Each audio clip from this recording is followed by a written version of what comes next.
Fans, it's time for our halftime show. And tonight we have a special presentation for our Women of Inspiration. This is the third annual event.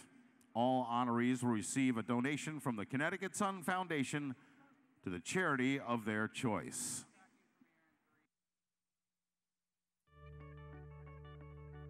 I'm Jodi Rell, and I am the former governor of the great state of Connecticut and a proud resident of this beautiful state now. You know, when you're the first of something or the second female governor to take over the state, you know, people always want to kind of pigeonhole you into that category.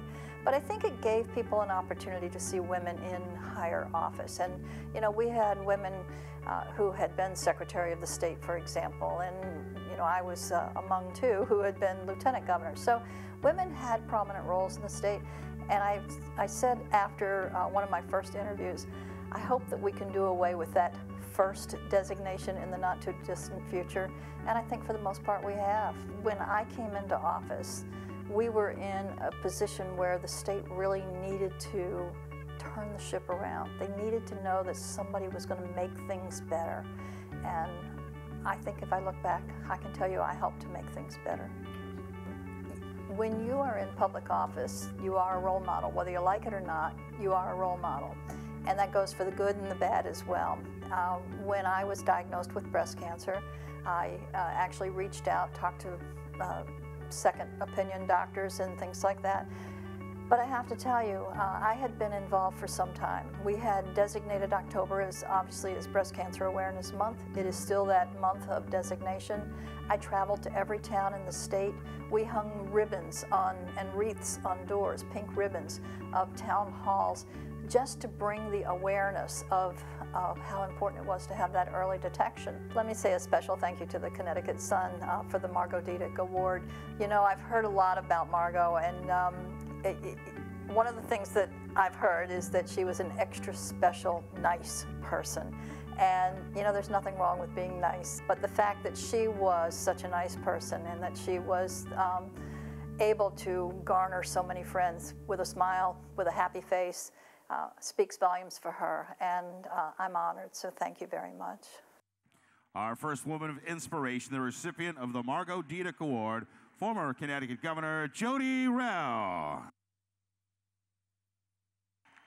The Connecticut Sun will be donating $1,000 to the Regional Hospice and Home Care of Western Connecticut on behalf of former Governor Jodi Rell.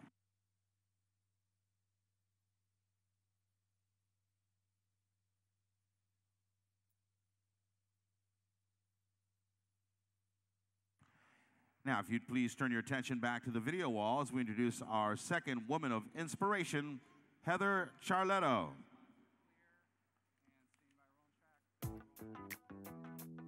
Hi, I'm Heather Ciarletto. I'm a senior at Wethersfield High School, and I'm going to the University of Hartford to major in special education. I helped start our school's Action Club the beginning of my senior year. Students love Wethersfield Action Team, which would abbreviate to SWAT. And our overall goal was just to prevent bullying and to be a safe community for everyone. So we started from the initial 10 people, and then we tried promoting it around the school with flyers and just offering activities. And then we were trying to brainstorm stuff to do throughout the year.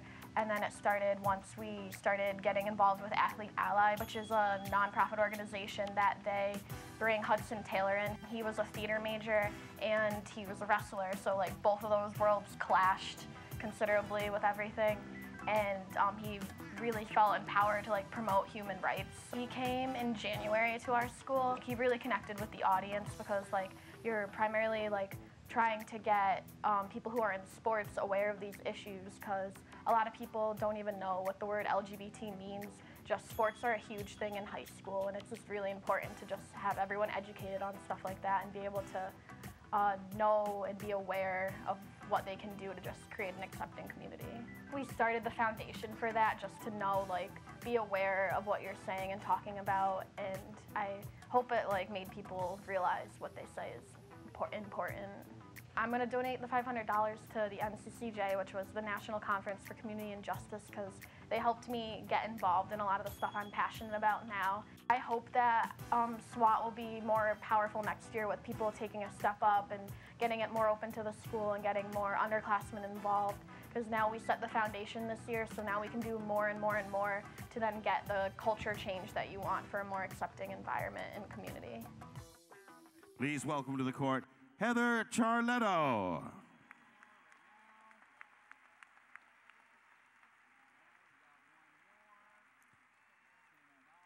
On Heather's behalf, the Connecticut Sun will donate $500 to the National Conference for Community and Justice.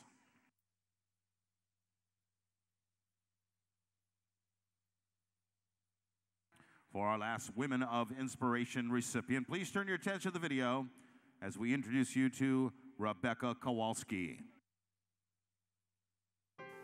CMAC Foundation is founded, it stands for Chase Michael Anthony Kowalski, and it came to me in a vision a few days after he passed.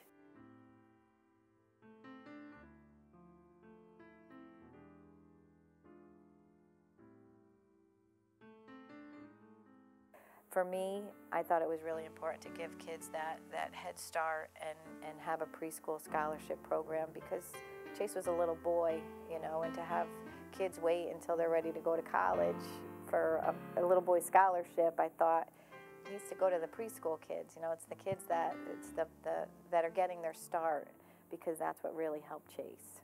Right now, we have 3 programs that are going to be through the Greater Waterbury YMCA, the Danbury YMCA, and the Trumbull YMCA. Race for Chase is like the essence of Chase. Everybody wants to race for Chase. Everybody that is involved with it is passionate about it, and it's basically incentive. He has inspired people to get off the couch. He's inspired people to lose weight, to just put on their sneakers and start to run. If a 6-year-old boy can be a triathlete, I can run a first 5K. Well, the last part of CMAC is Chase's Place. Now, with Chase's Place, that was the original thought that came to me in my vision, and that was going to be a community center that families would get together and just have dinner, be together. Just, you couldn't drop your kid off and leave. You know, you had to stay with them. It was a family-based a place. Everybody's so big on, you know, working more hours and making more money and getting bigger houses and better cars, and we're forgetting our kids. And that, to me, is my main objective with the whole CMAC Foundation, is bringing families together, making them realize their children have value, and that if we don't value and nurture them, things that happened to my son will continue to happen. And the more that we get involved as families and communities, and we love each other, and we take that pride, we'll hopefully be able to stop anything like this from ever happening again. Connecticut Sun will donate $500 to the CMAC Foundation on behalf of Rebecca. Ladies and gentlemen, Rebecca Kowalski.